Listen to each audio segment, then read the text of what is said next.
Thanks for joining us, Ms. Femi. Thanks for having me. Good afternoon. All right, some of the things that have been spoken about: underdevelopment, poverty, hunger, insurgency, militancy, youth restiveness, even armed robbery, as some of the results arising from the insecurity that we have been speaking about. How do you see the Nigerian government getting out of this? Well, again, thanks for having me. And it's a very sad situation for our country, Nigeria, because I can't exonerate myself from this, despite the fact we live in outside the country. But the body language of the Nigerian government these days is not really stating exactly what position they are taking in tackling insecurity in Nigeria.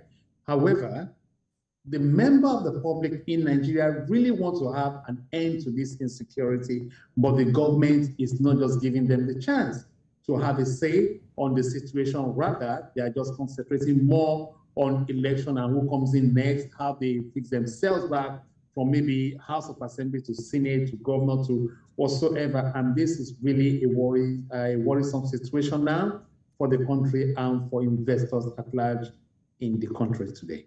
Really sad. And of course, if you've been following, governments in several countries have also issued warnings against traveling to Nigeria because of the security challenges also. How do you think all of this might affect diplomatic relations with Nigeria? Well, it has really affected diplomatic relationship right now. The people that are really going to be bearing, let me say, 70 to 80% of this cross right now are going to be the security forces in Nigeria, which are, they are all in a very, let me put it this way, so that we don't offend anybody. They are in a very sad state. If you look at our security forces, their welfare, their training, their manpower, a whole lot of things is just wrong in the country, and the government seems not to care. Rather, they use them that way, despite the fact that they don't have any manpower to tackle the insecurity. They still tell them to go ahead. So it's as if we don't really care about what is going on. Rather, we just care about lives and properties of those, in the helms of affairs, leaving the Nigerian citizens just to, scrap the scrub. If they can help themselves, fine. If they can't, that is left for them. This is exactly one of the reasons why the Zamfara state governor came up with the idea of, okay, fine, in my state, I want people now to carry arms, which exactly is the wrong statement and exactly the wrong move. However, he's run out of choices. Why has he run out of choices? A lot of money has been spent on so much that they have no account for. Take, for example, the security budget vote.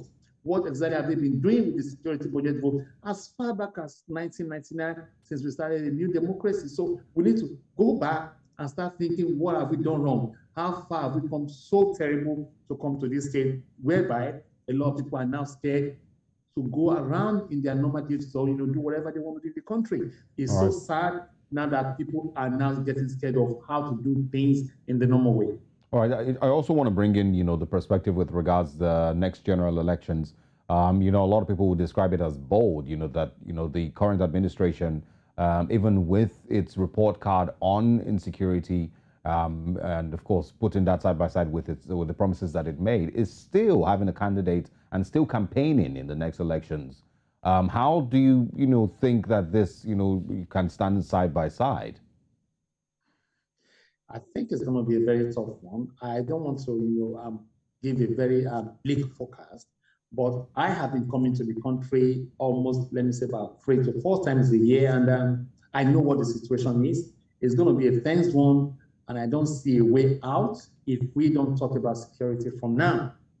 Not just talk about it, but act security. The massacre in Norway is still there. They still have no blueprint of what happened. Nobody has been brought to justice. So many states are having the same situation as well. So right now, during the campaign, of course, there will be loads of crowded places, and these are angles where criminals can act. And I don't think those coming to do the campaign or whoever is coming in has got a blueprint idea or a very decisive moment as in, look, this is the plan I have. Apart from plan for economy, what plan have you got for security?